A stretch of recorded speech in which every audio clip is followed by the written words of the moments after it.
Yuki and John's Patreon buffet. Major video, we bring it on home. More movies than you've ever seen, the way you want them. You know what we mean. Make tonight a major night. We do it right. Major video, we bring it on home. Visit a major video store near you now with 3 convenient locations, Toledo, Maumee, and Oregon.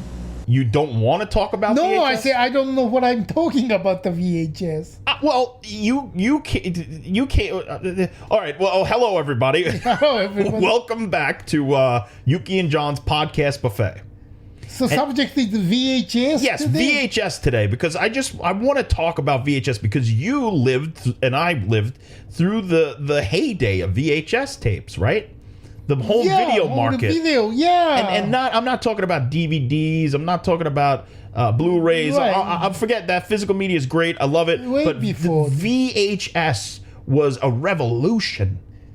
Yeah, the movie was like $80, $90 VHS. Right. So when VHS was first starting, $80, $90 for just a VHS tape. Yeah. And I guess some really enterprising young people, or maybe old people, I don't know, said, hey, we can buy this and then rent it to people for $1 or $2 and make money. What was it, the famous rental video company? Well, the most famous is Blockbuster. That's right, Blockbuster, yeah. But fuck that shit. Before Blockbuster, there were the mom and pop video stores, remember? Oh. Because I remember Blockbuster being a lot of DVDs while I was there.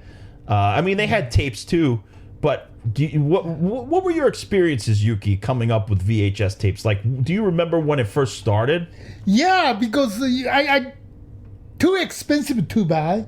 So those rental video place, you know, that a day or something, and then before read the books. Way before Redbox. Yeah. So, you know, rent it, you know, watch it, and then... And this was in... Did you do it in Japan? No, here. Here. It was 80s, I think. 80s is when it started to really get big. Big, yeah. But so, okay, do you remember the name of your personal video store that you used to go to? Video Journey. Video Journey. Yeah.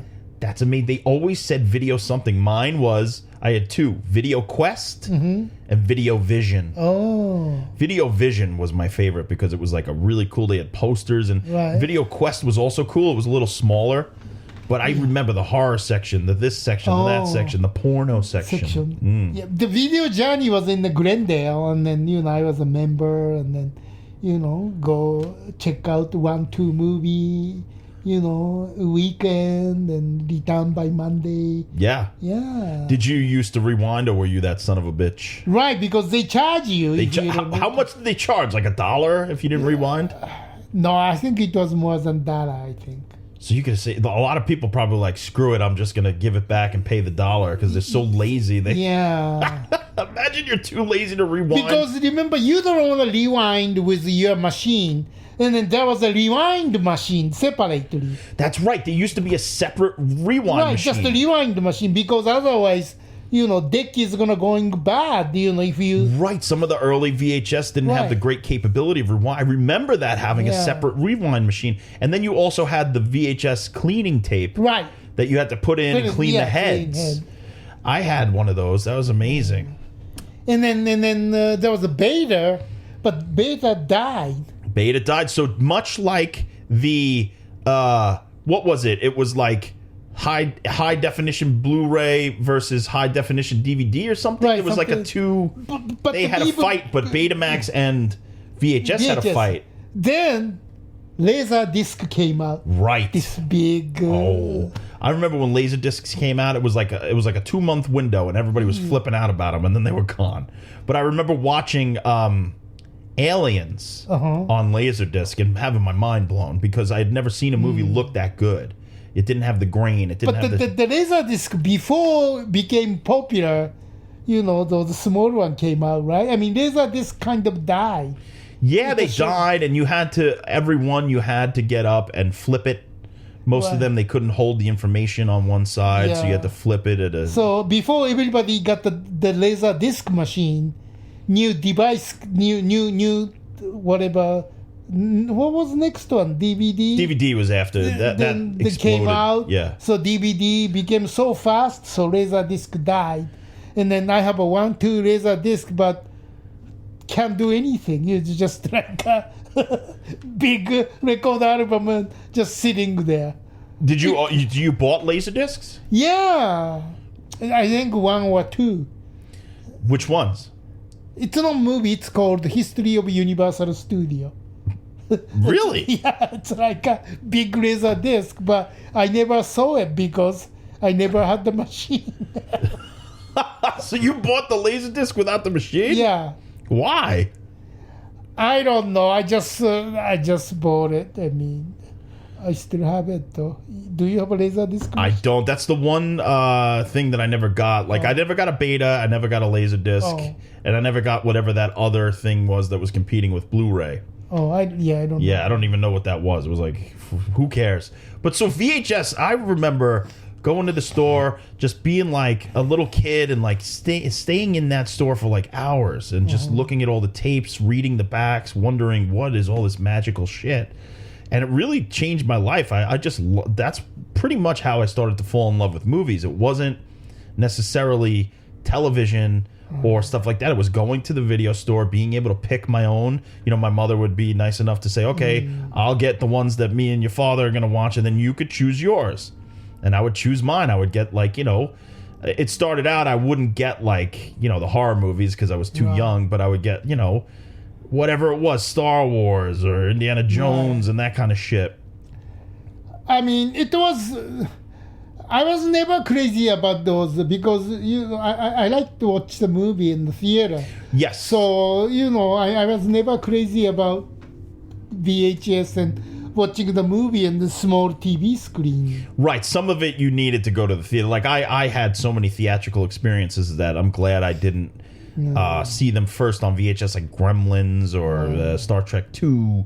I'm glad that I saw those movies in the theater, but that doesn't mean that I didn't watch them crazy amounts of times on VHS. I mean, me and my family, luckily at some point, we had 2 VCRs, and you were able to record early on before they started protecting the tapes. Wow. You were able to record what was on the VHS tapes onto your own blank tapes, and I had a library of shit at home that I was able to then watch, and then they started protecting the tapes so you couldn't record. You taped the movie from the Yes. TV? Yep. We We did tape shit from TV too, absolutely.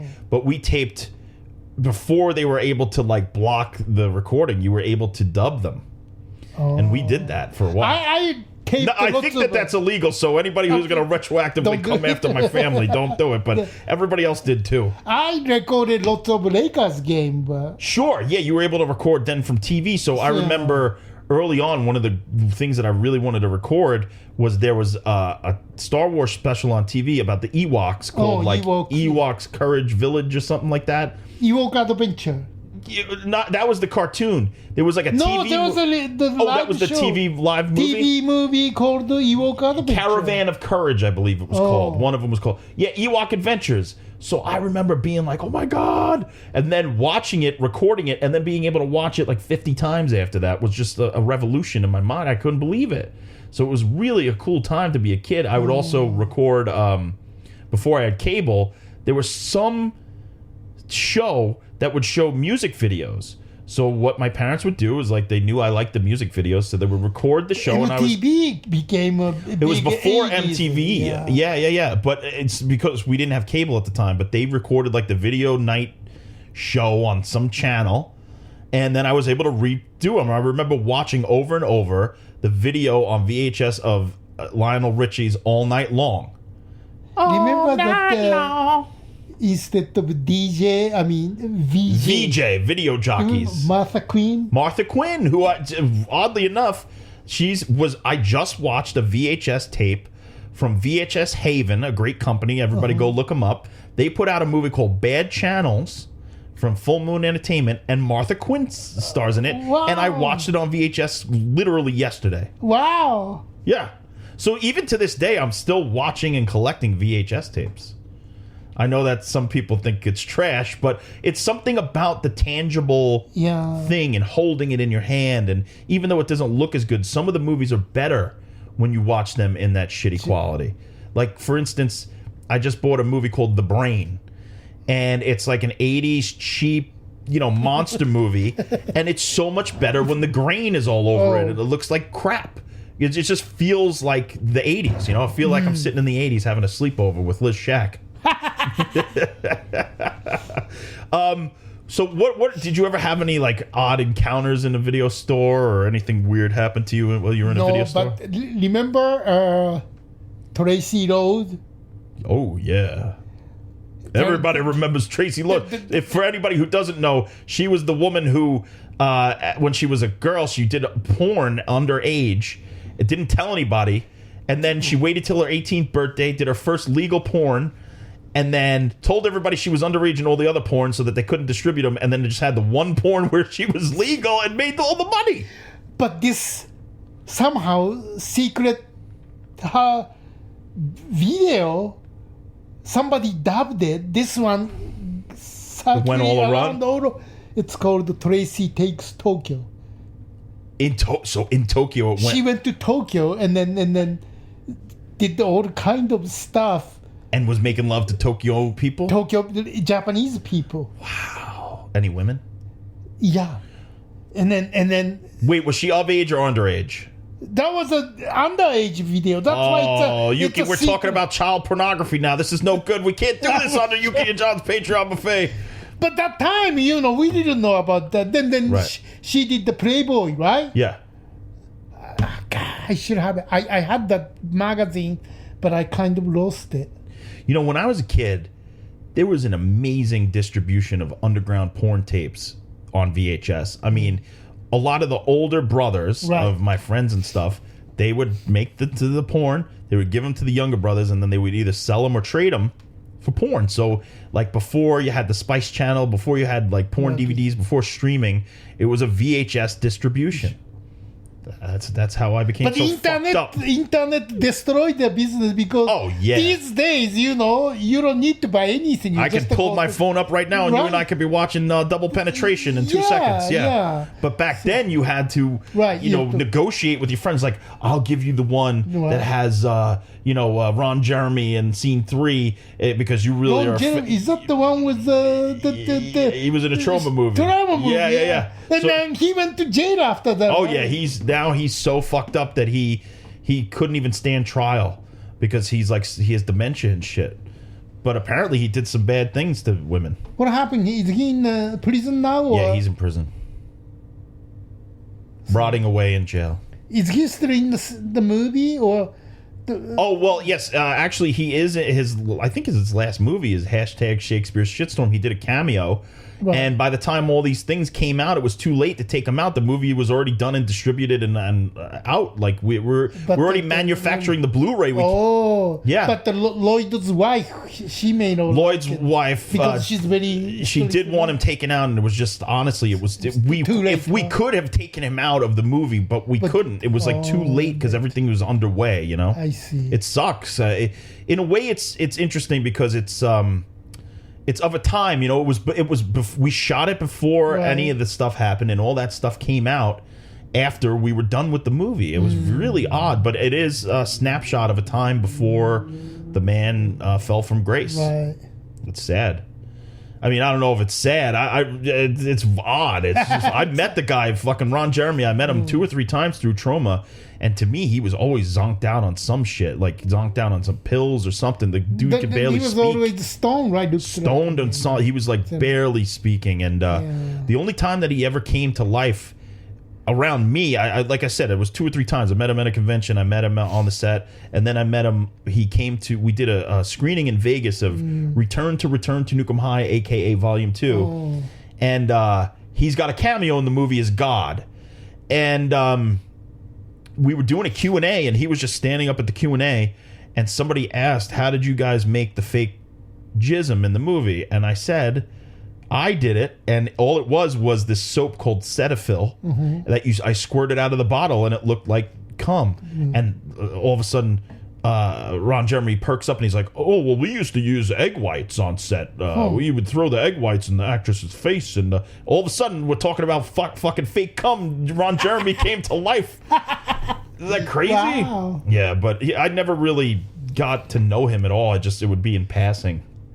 I never did the porn movie or anything, but I did the video game, Saint Row 2, like some car thief, and I worked with Tara Patrick. Yeah, the Tara Patrick, she was like one of the biggest stars of the 90s, Yeah, right? the big boo, and then she was, I think she's a Filipino American, so she's basically Asian. So she was really nice to me because I'm Asian. Oh, yeah. And then her husband, then they divorced, but he has a band called the Spiders or something. Biohazard. Or something, yeah. Yeah. I know I know his band. And then all tattooed, and then I did that design that the video game, and he goes, Yuki, can you build a set? Like, yeah. Well, I have a studio, and then I need a stage for my band. So I built it. I went to his, and then same stage, they make Porn. Yeah. And then all kinds of stuff on the corner. And then, this side, I built a stage for his band.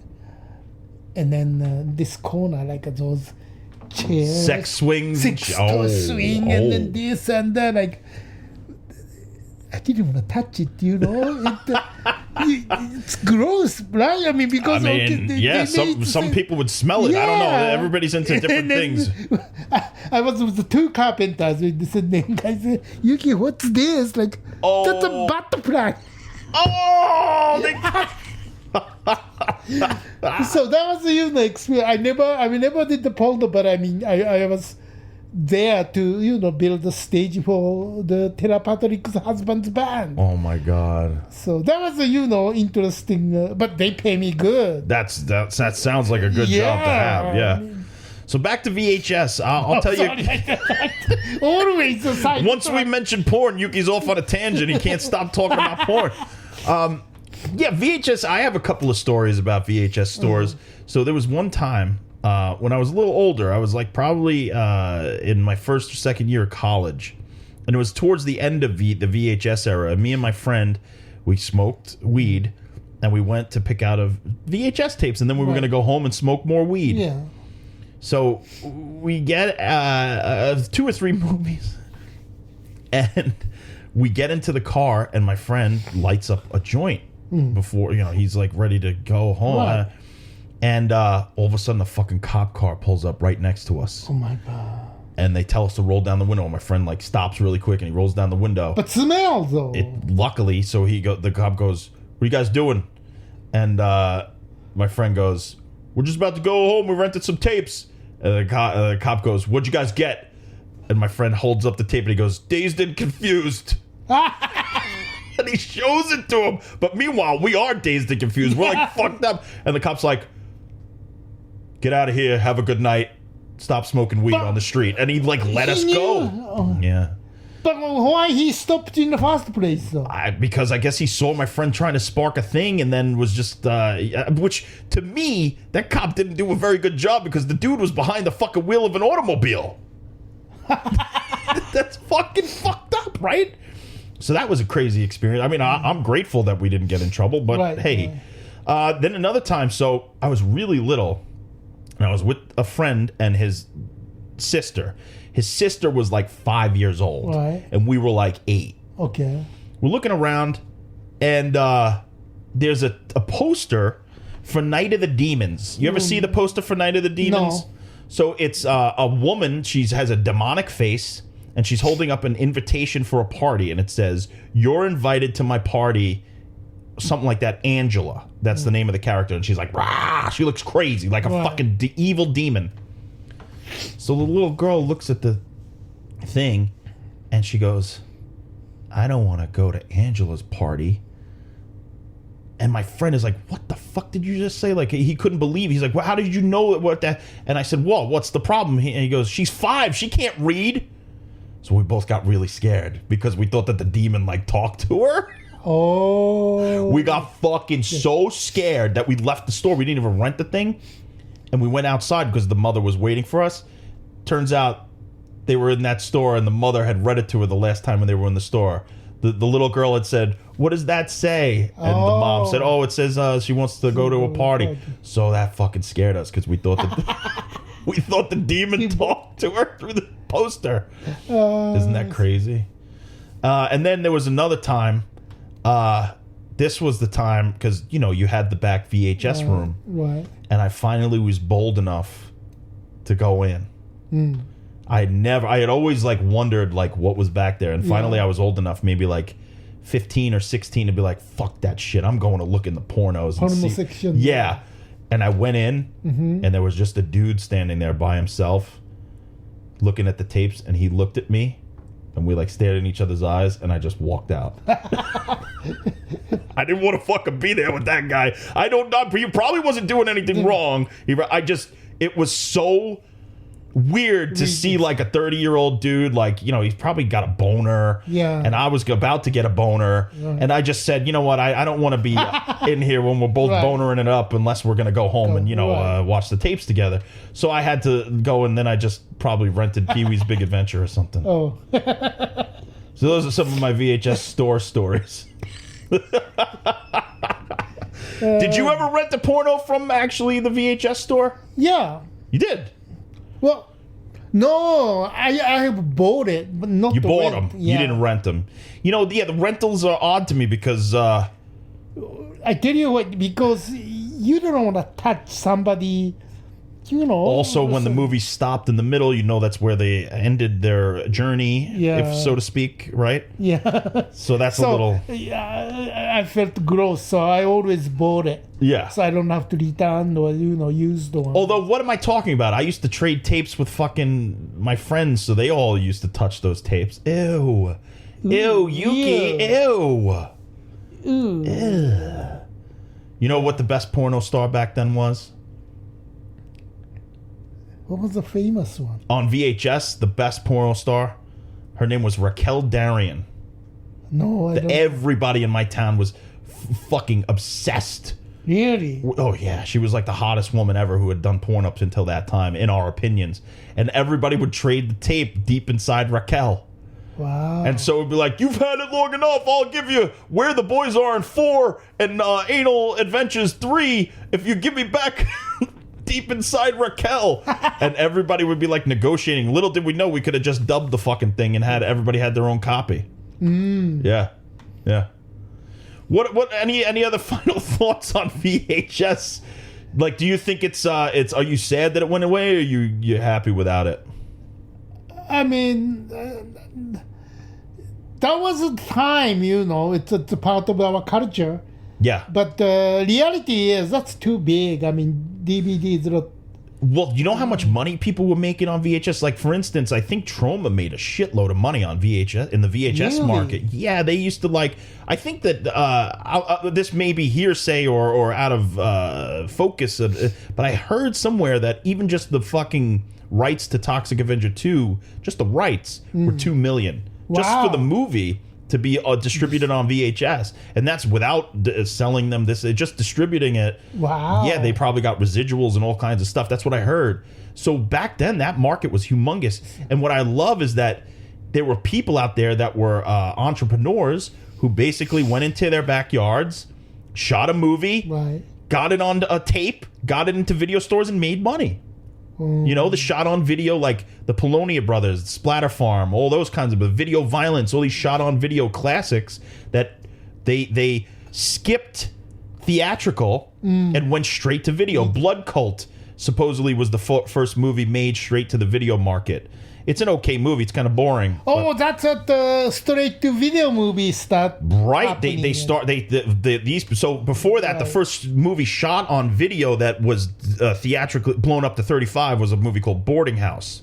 This enterprising man knew that he had these news cameras that he could use, and he said, instead of just shooting news with it, I'm going to make a movie and blow it up and put it in the theaters. Right. Then it went on home video. These other guys who made Blood Cult said, we're going to market it as Not the first movie shot on video. The first movie distributed directly for home video. And that started the home video market. Blood Cult, Sledgehammer, Right. all these things. And people, I'm sure people made some good money doing that. Yeah. So good for them, right? Yeah. Well, I have a big recommendation, a movie called Video Violence, which is about, it's shot on video, and you probably will hate this movie.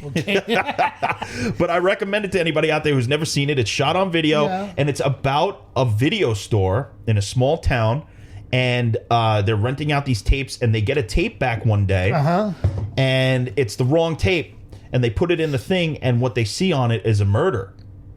Torture, murder, this and that. So they start to try to investigate who returned this tape, who else is distributing this tape, and it gets into like a pretty much a mystery of it. But I love that they used the video market as the plot.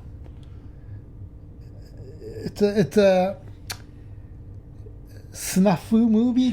Yes, they said. I mean, it wasn't really obviously, but in the universe of the movie, it was a snuff film that they got back, and they were like, "What the fuck?" Yeah, amazing, right? Yeah. So everybody go check out Video Violence, and I'm still collect VHS. I just bought Fright You Night. have a machine? Yeah, I have a machine right here, right below this table. Oh. I just bought a bunch of stuff. I got Kiss the Phantom of the Park on VHS. Wow. I got Pieces. I got all the Blind Dead movies, the Tombs of the Blind Dead on VHS.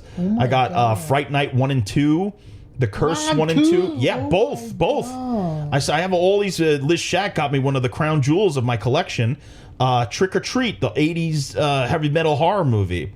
And that's a hard tape to find sometimes. So I still have this nostalgia for VHS, and I love physical media. Streaming's great too, but there's something about owning the physical copy, vinyl, VHS, Blu-ray, DVD, cassette tapes. I love all of it. So anybody out there who wants to send me free shit, no, I'm just joking. But it's really cool to have the physical media around so you could touch it and talk about it. Do you don't collect anything anymore? No. Salt and pepper shakers? No. Nothing? Nothing. I don't have machine. I think I got rid of all VHS now. Well, if you still had them, I would take them. I know. I wish I knew, because before DVD, all Academy member get VHS. Yeah. End of the year, the promotion for nomination, right? So Marco used to be a member, so he's getting all tapes every year, and he doesn't care. So he always, January, February, he always gave me all the tape. That's amazing. And then, I had I don't know how many, 200, 300, 400. When I was moving from Los Angeles to there's nothing I can do about it. I didn't even have a machine that time, so I can't remember. I gave it to them or donated to Goodwill, or they just gave up. I wish I knew, then I could give you all. Thank you. Well, one small last piece of trivia that we'll do before everybody leaves. This here says that the first movie commercially released on VHS was a movie called The Young Teacher, but what kind? It's from Asia. What is that? What kind of Asia is that, Yuki? You can look at the poster. Oh, looks like a Chinese movie. Chinese. Okay, so it was a Chinese movie that they're saying here it was the first. And this might be wrong, but that's what they say. The Young Teacher, first movie commercially released on VHS. Wow. From China. They're good at them, those pirate movies. Yeah, they got into pirates. Even before DVD, all those illegal VHS movies came from China. So. Yeah, they used to. They got the black market for DVDs, bootlegs, all that stuff. Yeah. But I guess they did the first VHS, so good for them. Yep. All right, everybody, this was another analog episode of Yuki and John's Podcast Buffet. Podcast, yes. What do you got to say to the people? Anything? $28,000. $28,000. We have a tier under Yuki and John's Patreon buffet that you can come and join and to help support us. Yeah. And it's a $28,000 tier. We have a video under there that you're the only one who will get if you pay the $28,000, and you could cancel us with it because we say some nefarious shit. Yes. Right? Are you afraid, Yuki? No. Not me neither. No. Because as soon as anybody gets it, we just apologize, essentially. Yeah. Right. So support us, help us, Yes. cancel us, and then we'll go on the Yuki and John apology buffet. Yeah. All right. Thank you all so Thank much. you. Hit us up at Bad Techno or at Tokyo Cowboy Yuki on Instagram and Twitter, and we'll see you next time. See you next time. Bye. Eh? Renting video shouldn't be a game of skill or luck, and it's not. At Home Video Express, you'll find over 10,000 videos, including a huge selection of current releases, plus one-day advance reservations and the fastest, friendliest service. So don't worry about missing the movie you want. Check it out. Plus, look in this month's Tacoma News Tribune for coupons that'll get you a year of free movie rentals. And be sure to visit Tacoma's newest superstore at 64th and Pacific during the grand opening celebration October 10th through the 17th. Yuki and John, Patreon buffet.